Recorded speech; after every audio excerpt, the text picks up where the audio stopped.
Good evening. We're going to try this again. Good evening, good evening, good evening. All right. Welcome to Counsel of the Day with Shanrae. And we're on our love series this month. And this is our theme song. I do not own the rights to this song. I do not own the rights to this song.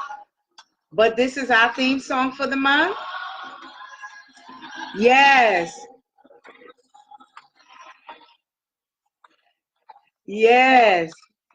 Feel the same way too. I pray.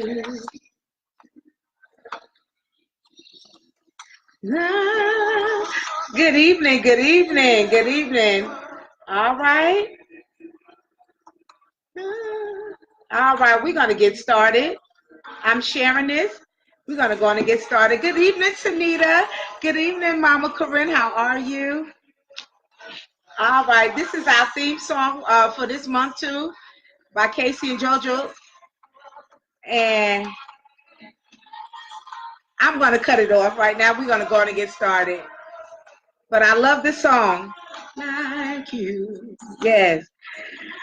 Well, as you come in, please share. Please share as you come in. Yes. All right. So that's our theme song for this month.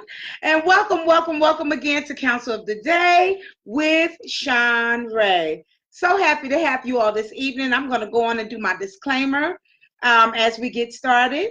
I'm going to go on and start with my disclaimer. And welcome as everyone come in, please share. Okay. So let me read my disclaimer very quickly. All right. And it says, please be aware that due to the nature of the technology that we're using, there can be no assurance of confidentiality when using this online service. It should also be noted that due to changes in policies, all replies are to be used as advisory and informational only and will not constitute an official determination. So information provided by myself or any other counselors are subject to limitations of current and available material. So the final responsibility for successfully achieving a goal rests, where am I at?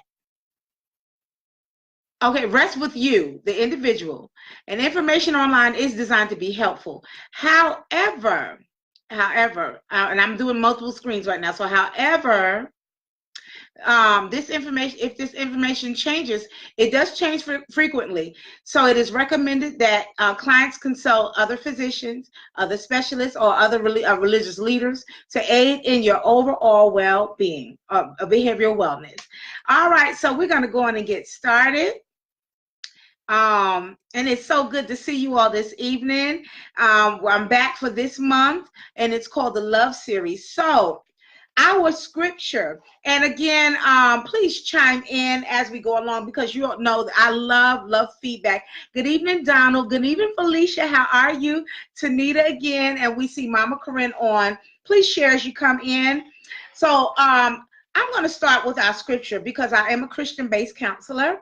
And our scripture for this month is 1 Peter verses 4, and chapter 4 verses 8, and this is the New International Version of this, and it says, above all, love each other deeply, because love covers over a multitude of sins. All right, and so I'm going to go on and I'm going to read our definition once again of love. So love is an intense feeling of deep affection. That's one of the definitions. The second one is love is a great interest and pleasure in something, which is a noun. And our third definition is love is to feel a deep romantic or sexual attachment to someone, which is a verb. So tonight, and I'm going to actually go over just briefly what we started out with, because I have to give definitions and I got to give a foundation, and then we're going to move on to our juicy topics. But tonight we will be ending with homework. So those that are on, we have a homework assignment. Y'all know I like to give homework assignments, but this one is going to be a fun one. So I have a good homework assignment for married for couples or married couples. And I think that this will actually be really, really fun for this month. And my challenge is that you all will do it this month at some point with your spouse or with your significant other. Good evening, Felicia. Okay, but I want to go over what we went over a little bit, which was on Tuesday. And it was the 8 different types of love. First one was the eros love, which is erotic love. And these are all Greek terminologies. So the eros, E-R-O-S love is erotic love. Then it was the philia love, P-H-I-L-I-A, and that is an affectionate type of love. Then we had a storge type of love, which is S-T-O-R-G-E. That's a family type of love. Then we had ludus, L-U-D-U-S, L-U-D as in David, U-S. That's a playful or flirtatious type of love. Then we have mania, M-A-N-I, which we all know that's derived from maniac or, you know, mania, manic or something like that, which is an obsessive type of love, which is not a healthy love at all. Then we have pragma, P-R-A-G-M-A, which is an enduring type of love, which we see more with veteran type relationships. Then we have a philautia type of love, which is P-H-I-L-A-U-T-I-A,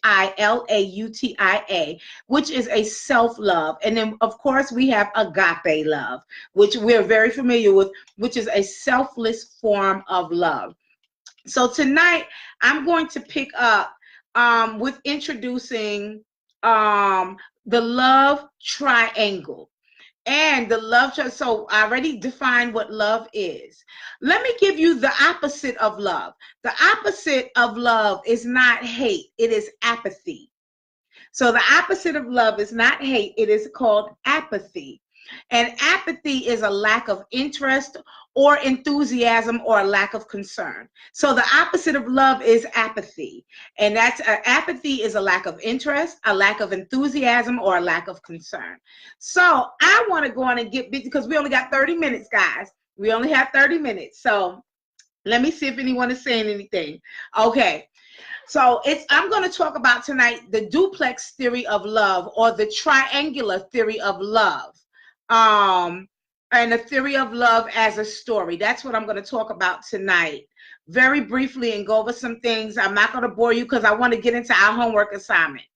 But it says the duplex theory of love integrates what previously were 2 separate theories, the triangular theory of love and the theory of love as a story.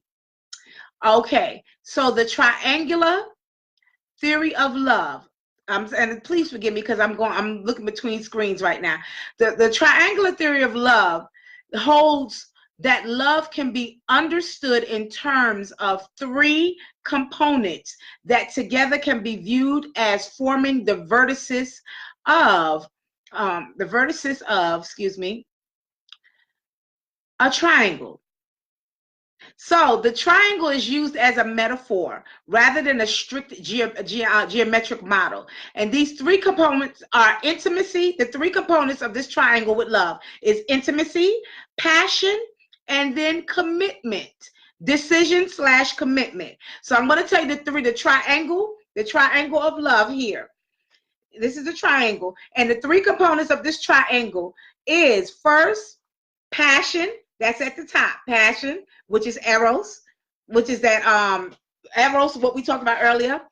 Passion, intimacy, and then commitment or decision making. So we got passion, intimacy over here, and then the commitment, the decision making or commitment. And each component manifests a different aspect of love. So let me go into intimacy, and y'all please chime in, because different people, they get together for different reasons. Now, we're romantic type people, so we just automatically think that most people, when you see them together, they got together because at some point they fell in love and this, that, and the other. And that's not always the case when it comes to love and commitment. And this is why we're breaking this down and giving, hi, CC, and we're giving foundation right now concerning love. Then we're going to get into them deep topics, but I want to give a foundation because a lot of people only think of love in one aspect, and that's that romantic, that eros, that passionate, that intimacy type thing, and that's all good. Trust me, you need that in a relationship. But other people get together for different reasons, and so we want to go and we want to delve into this a little bit, and then we're going to end with our assignment. We have, for those guys, we got a homework assignment for the month of February. All right, so intimacy. Intimacy refers to feelings of closeness, connectedness, and bondness in loving relationships. It thus includes within its purview those feelings that give rise essentially to the experience of a warmth in a loving relationship. So that's what the definition of intimacy is. Hi, Carlos, how are you?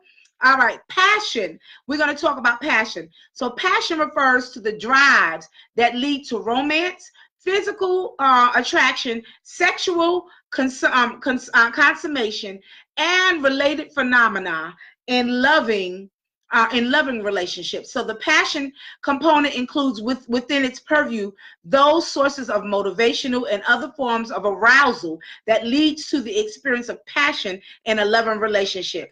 And I got to have passion in my relationship. I'm one that has to have that. You know, I'm very, very touchy-feely, and some people aren't, and there's no right or no wrong to this, but I'm just talking about me. I have to have that intimacy. I have to have that passion. And now we're going to move on to that commitment and that decision-making, and this is with me too.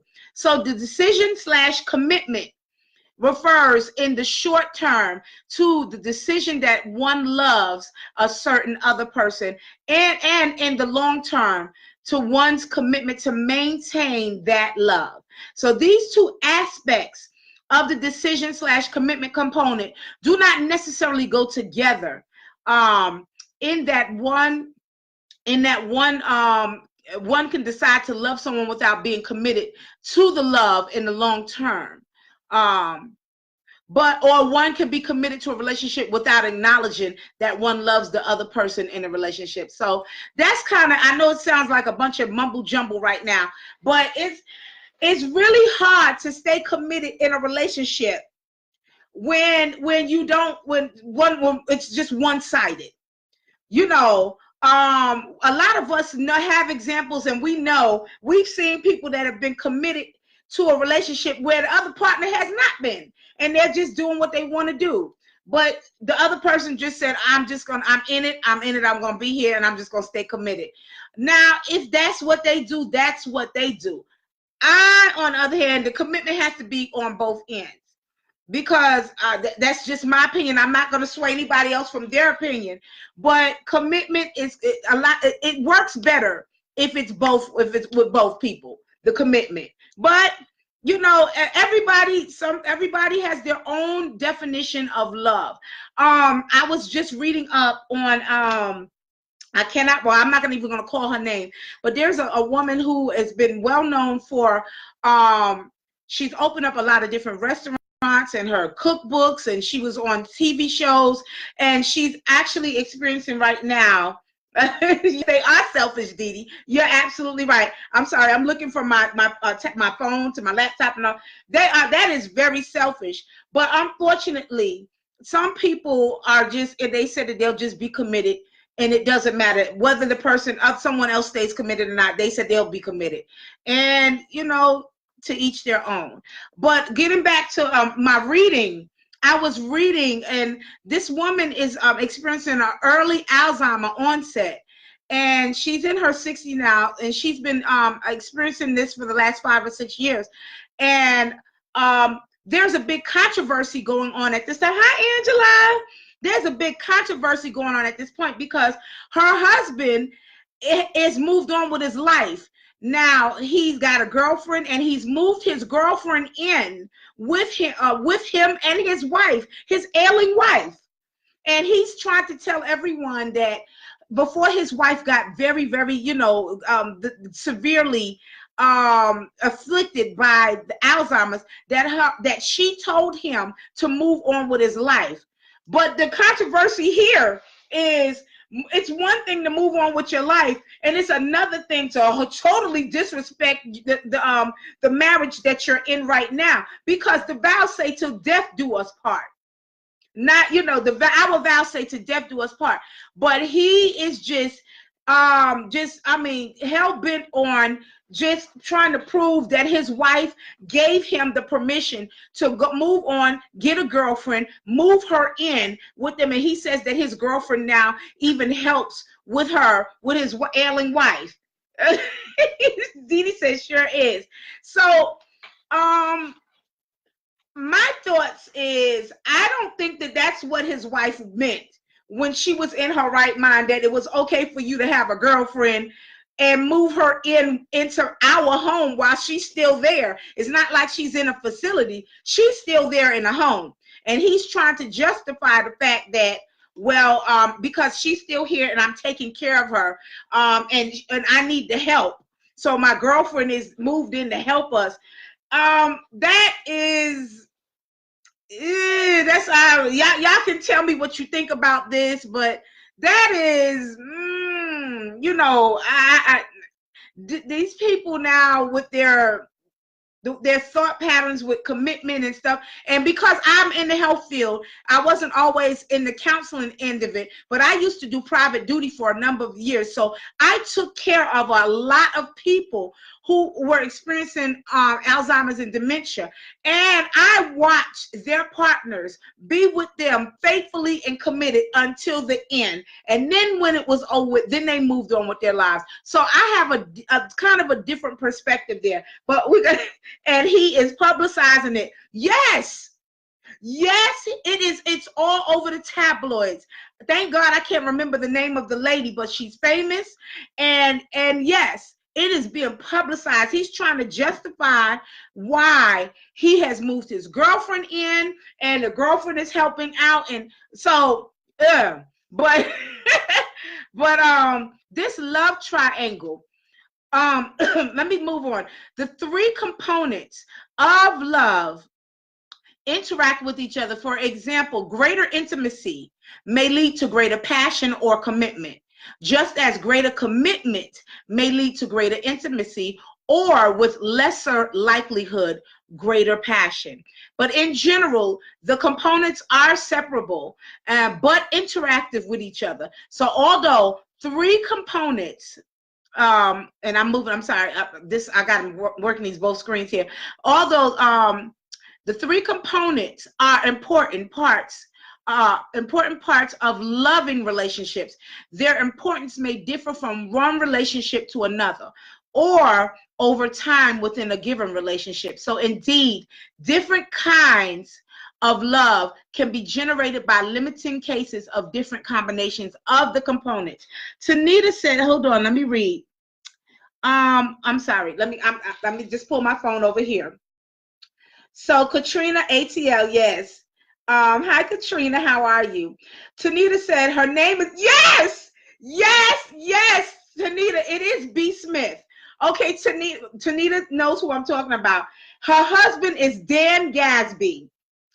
You all can look it up and research it for yourself. Thank you, Tanita. You're right. It is B. Smith that's experiencing this, and her husband has moved on, and he has publicized this himself. Dan Gadsby. Thank you, Tanita. That's right. So indeed, different kinds of love can be generated by limited cases of different combinations of the components. So the three components of love generate 8 possible kinds of love when considered in this combination. And it is important to realize that these kinds of love are in fact limited cases. Tanita said, I like to die when I saw this. Oh my gosh, me too. When I saw that and I read that, I was like, ooh, no. That's not good. If you all get a chance to read up on B. Smith and what's going on with her, when I say it is, to me, in my opinion, this is one of the most disrespectful things anybody could ever do. Okay, anyone, when I say the vows are just broken, they're broken because with this going on, and he is advertising it. He's trying to justify what he's doing. Okay, so no relationship is likely to be a pure case. Let me move on. I'm going to skim over this. So non-love refers simply to the absence of all three components of love. Liking someone results when one experiences only the intimacy component of love in the absence of the passion and decision commitment components. Hi, Levon. Infatuated love results from the experience of the passion components in the absence of the other components of love. And an empty love, Tanita said he basically is living his vows with benefits wrong. Yes, he is living, he's married, he has his cake and he's eating it too. So this is what I'm thinking. Because he is her next of kin, hi Levon, and he's responsible for all of her finances, the money, and all of this stuff like that. I believe he's trying to secure his that fortune, but still have his cake and eat it too. And I have that's just horrible. Because one thing I've learned, working as a private duty nurse, yes, they may be experiencing bouts of dementia and Alzheimer where they can't remember, but they do come back to themselves at some point. And when they come back to themselves, I wonder what she's really saying to him about this. When she realizes that this is more than just a nurse. This is, so she's not out all of the time. She's still in at some point, and I'm really wondering what is she truly communicating to him. So but okay, let me move on to infatuated love results from the experiencing of the passion, the experience of the passion component in the absence of the other components of love. Empty love emanates from the decision that one loves another and is committed to that love in the absence of both the intimacy and the passion components of love. Romantic love derives from a combination of the intimacy and passion components, and companionate love derives from companionate, not compassionate, but companionate love. Let me see. I'm sorry, somebody just said something. Tanita says she's gonna slap him if she hasn't already done it. Yes. And Levon says, do you think this arrangement was talked about before she got sick? Just asking. No, I don't think so. I think that when she got sick, when she found out about it, she probably said to him, I don't want you to be unhappy. I want you to move on with your life, but at the right time, not while I'm still here, not while I'm still in the house. There's ways to do it. And this is one of the things that her husband is trying to say, that she let him know that it was okay for him to live like this, even if she's still around, whatever. And it's not okay. It's not okay. All right. So let me move on to companionate love. Companionate love derives from a combination of the intimacy and the decision commitment components of love. Fatuous love results from the combination of passion and decision commitment components in the absence of intimacy. And consummate or complete love results from the full combination of all three. So I've given you all some of the things from the love triangle: passion, intimacy, and commitment. Levon said, I agree. And I know, with us all being adults, and in relationships, we understand about commitment, love, intimacy, to death do us part, in good times and bad times, in sickness and health, all of those type things. And this new stuff, this new age stuff is not acceptable. It is very that where is your loyalty? Where is your loyalty? We watched our older generations and our older couples. No, things were not perfect, but when they were committed, they were committed. And when they loved, they loved. And we would see one spouse take care of the other spouse when they got ill. If they got ill before they died, we would see one spouse take care of them until the end, and then in appropriate time would move on. Now seeing this man moving on while she's still alive, you know, it would be better if he put her in the right facilities so she can get 24-hour care. And if he's going to go on and live his life, then it'd be better for him to do that than what he's doing. But that's just my opinion. All right. So, okay, here are some notions of people's form of love. And I'm glad that we were talking about this here, because this is going to, these different forms of love, how people think, we're going to bring some of these forms of love out. So the first one is addiction, which is people have an addictive type of love, which is a strong anxious attachment, clinging behavior, anxiety at the thought of losing their partner. Then they have people that have art. They consider love art. So love a partner for physical attractiveness, importance to the person of a partner always looking good. Let me see, someone else said something. Dee Dee said, my neighbor, Mr. Patrick and Mr. Niece, and they aren't even married, are more committed. Yes, that man is committed to her. He takes care of her. He makes sure she gets everything. I've witnessed that myself. And you're right. And they're considered what you call common law. But at least their commitment, he is committed to her, and she is experiencing the same exact illness. I've witnessed this with myself. And you know, he deserves a trophy. He deserves a trophy. Good evening, Pinky. He deserves a trophy for what he's doing. But when you're committed, that's what you do. That's what you do. So, okay, I'm going to move on to, there are people that get together for business.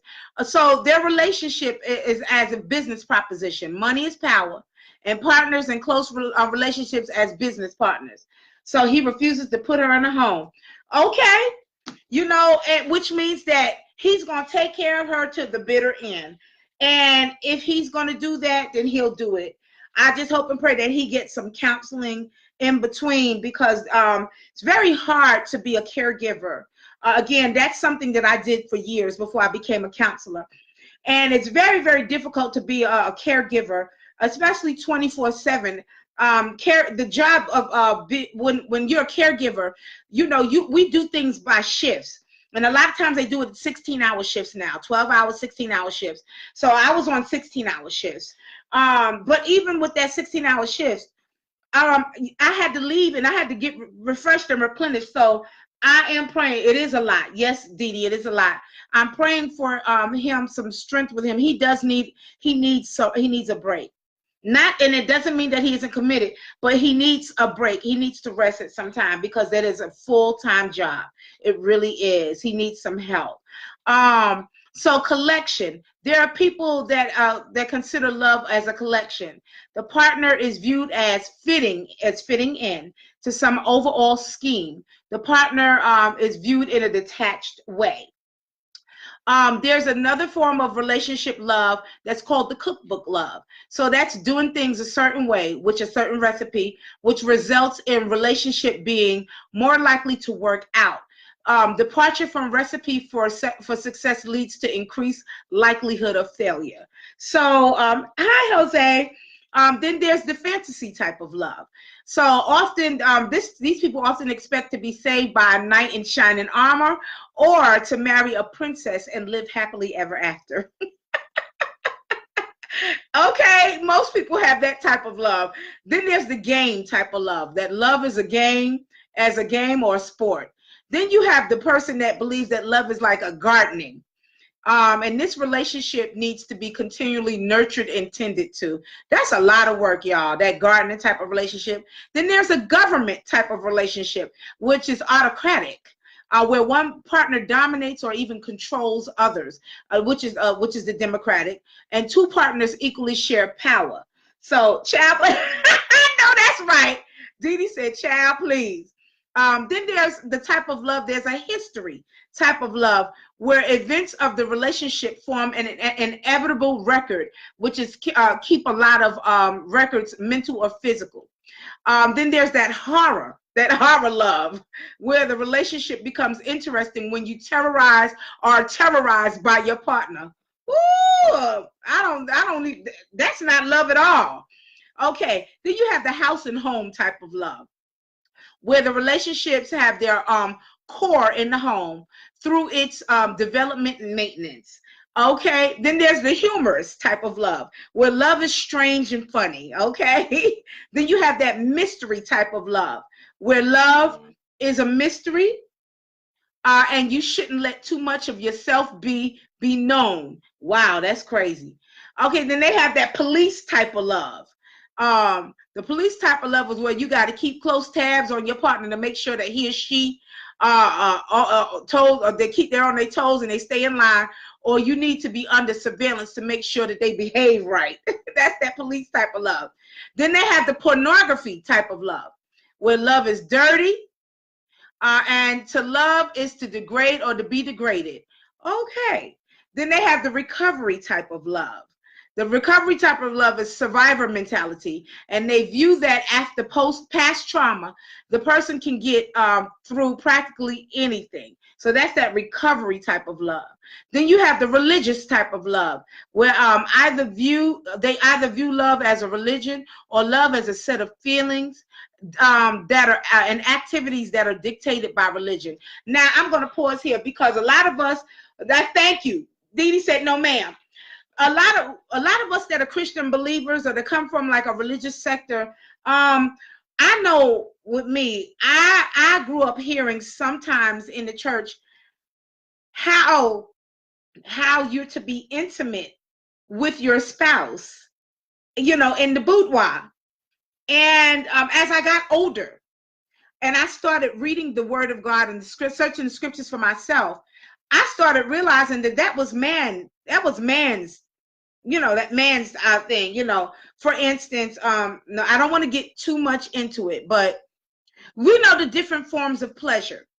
And so a lot of times just that one missionary position was the one thing that was taught, and that's it. And if you do anything outside of that, Lord God, you's a sinner. Yes, you is. So thank you. Dee Dee said, stay out of my bedroom. And I concur.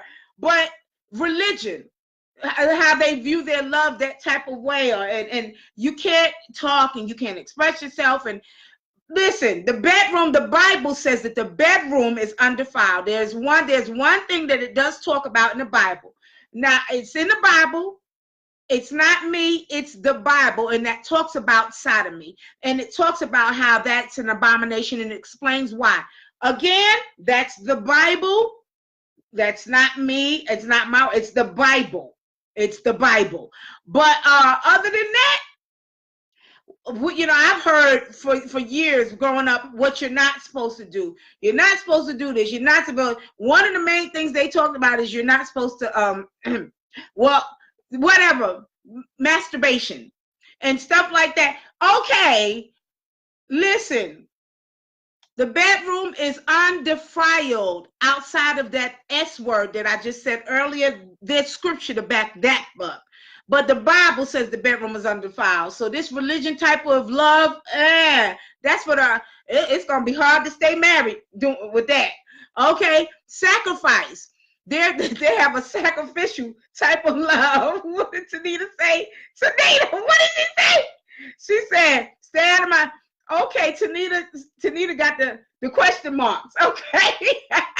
Then they have the sacrificial type of love. And this says to love is to give of oneself or for someone to give of him or herself to you. That's that sacrifice. Then they have the scientific type of love. The scientific type of love can be understood, analyzed, and dissected just like any other natural phenomenon. Yeah, okay.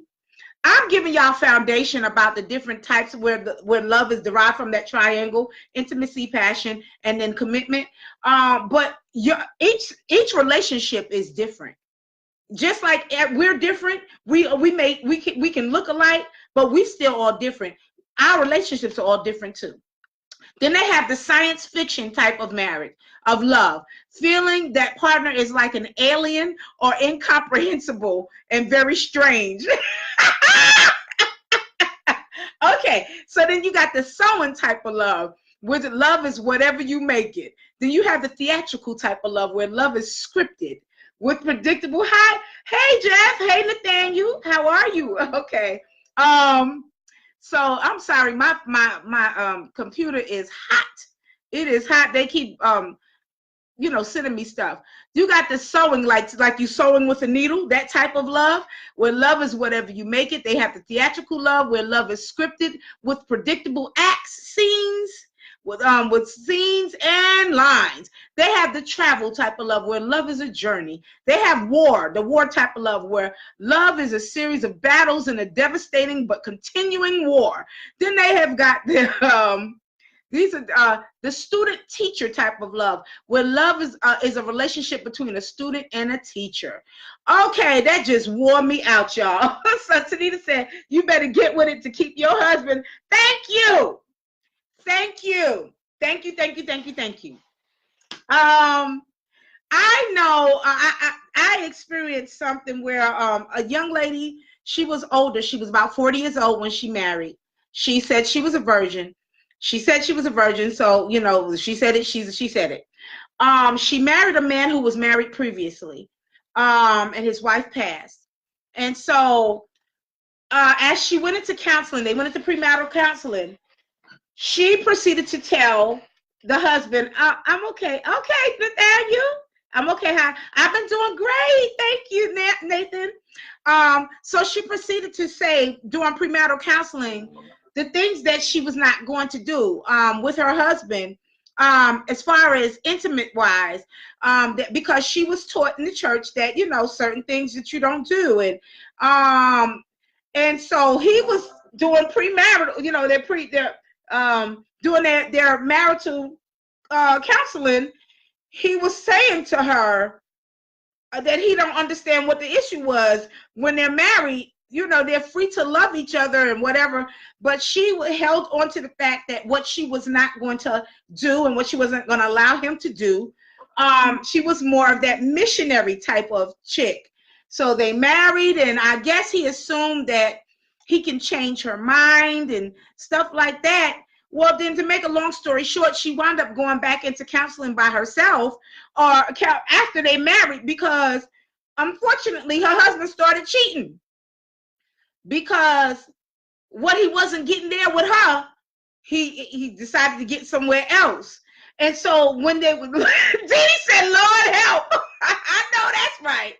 And so she had to learn this the hard way, that when she went to the first counselor she went to was her pastor. Now the next counselor she went to was a counselor, a marriage counselor. And the marriage counselor was like, "Wait a minute. You can't decide this for your spouse. That the intimacy, you can't decide, just shut this down because you don't understand, and you won't try, and which caused some issues." And so then it was a whole big repairing, and I guess she tried it and understood that it wasn't so bad after she tried it, but then that door was still open on the other end with her spouse, because the door was opened.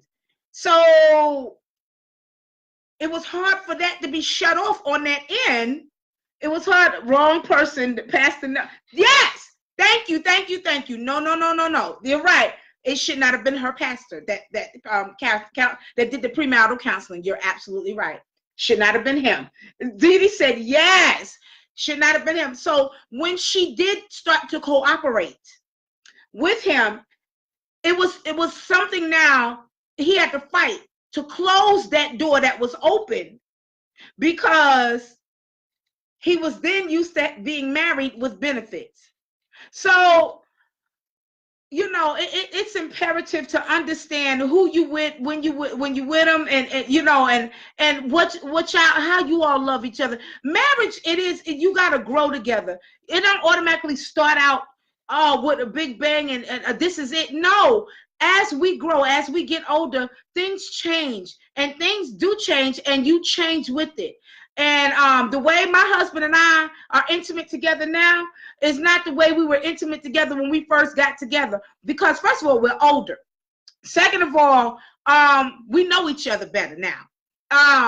And third of all, we know each other better now. Okay, so as far as enjoying each other intimately, we enjoy each other intimately. Okay, and that's my time.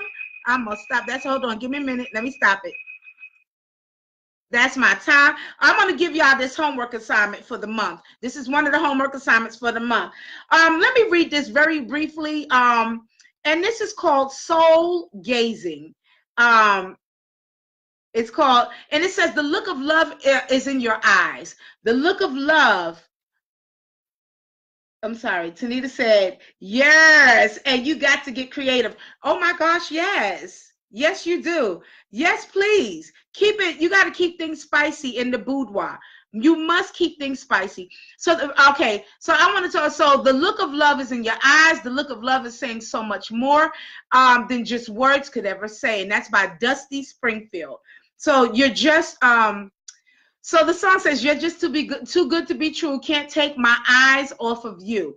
So our eyes have been regarded as the mirror of our mind, called the eyes, the windows of the soul. Okay, so no wonder that the eyes are the organs that release tears, which are typically produced by intense emotions. All right, I'm going to move on. Okay, this assignment is called soul gazing, and I'm actually going to copy it and put it in the feed.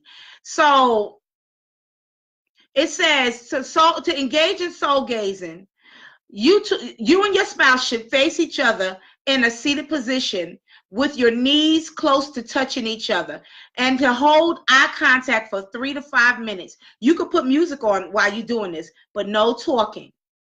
No talking. Yes, you're allowed to blink, and it may feel a little awkward. Hey, Ramona, how are you? It may feel a little awkward at first for the first 1 or 2 minutes, but if you never did this before, but you should avoid talking. Don't talk during this exercise. This is a quiet type of exercise. And this is how you, this is a good way for you to get a little bit closer with your spouse. You can do it for 4 to 5 minutes if you want. You can do 3 to 5 minutes or 4 to 5 minutes. It's up to you. You can put your favorite song on. But the thing is, look at each other, hold each other's eye, keep each other's eye contact with them. And I'm going to put this in here, this assignment. And if you want to do it now, y'all can do it like this, guys. You can do it laying down. While you're laying down together, don't lay back to back. Turn and put your foreheads and stare at each other. Just stare at each other. Make sure your bodies are touching. Put your music on and just stare. Don't say nothing to each other. Just stare into each other's eyes, anywhere from 3 to 5 minutes, or you can do it from 4 to 5 minutes, whatever you choose. And then wherever it goes from there, that's the whole idea.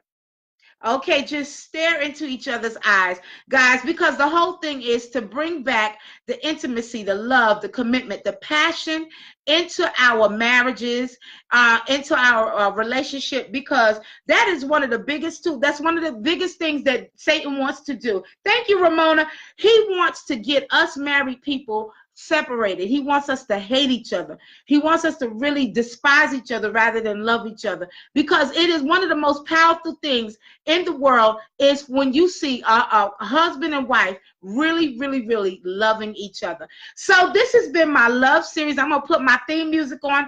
I am going to put a couple of things in here before I close out. Let me start now. Called eye gazing. This and listen, this homework assignment is not for the faint of heart. So you can, if your spouse is not willing to do it, then guys, get creative. I'm gonna tell you to get creative, and just when they're walking around the house, just stare into your spouse's eyes. When they're walking around the house, just stare into their eyes. They don't even have to participate. You know what you're doing, and when they ask you what you're doing, I'm looking at your beautiful brown eyes. I can't help but just stare at your beautiful brown eyes, and just start it that way. So your spouse, they don't have to participate, but and they'll catch on eventually. So I just put the lesson in here, and I'm going to put something else in here too. And this is optional, but I have to start doing this. I have to be obedient to the voice of the Lord as well. So I'm putting something else in here. Hold on. And then whatever you choose to do, you do it, and God bless you. And if it's not, it's okay. I'll see y'all next Tuesday, and we'll go from there. Let me put on my theme song. Oh my gosh, I love this song, guys.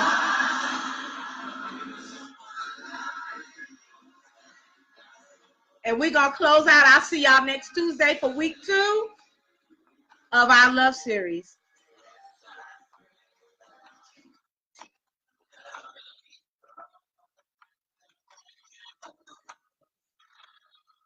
All I see is the cloud. All right. Good night.